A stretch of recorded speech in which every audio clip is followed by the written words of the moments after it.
Hello, how are you? Hope you guys are well. If you don't know, my name is Kiran and I've been reading this year's International Booker picks.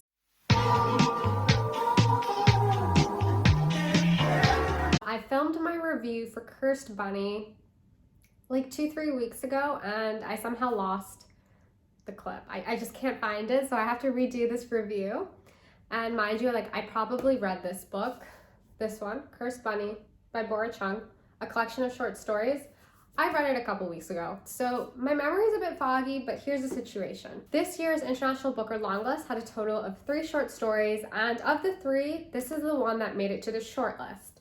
Now, from what I know, from what I've gleaned from the discourse is that people either love this or hate this collection of short stories. You either love it or you either love it or you hate it situation. And for me, I'm a bit indifferent. I don't personally think that this collection was the strongest of the short stories. She just was not giving for me. But yeah, I had a really long video where I really dove into most of the stories and talked about them. But at this point, not very many of them have stood out to me. Maybe the first one, which is quite provocative, the last one, and then maybe 2 in the middle.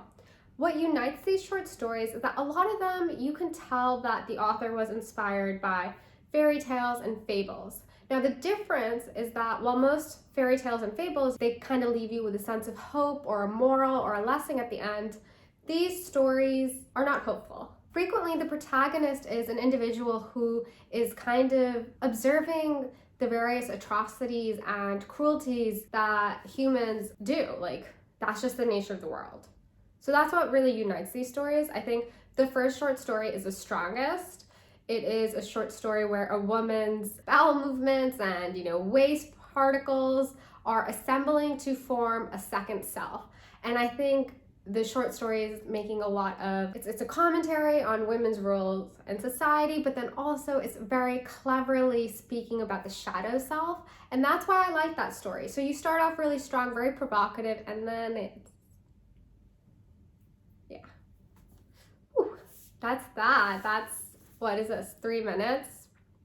Those are most of my thoughts. I mean, to be honest with you, I know that there are people who really enjoyed these stories, but they just didn't hit the mark for me. So I cannot really recommend them, but different strokes for different folks. You might love these. So with that, sound off in the comments if you would. Tell me, are you pro Cursed Bunny or not?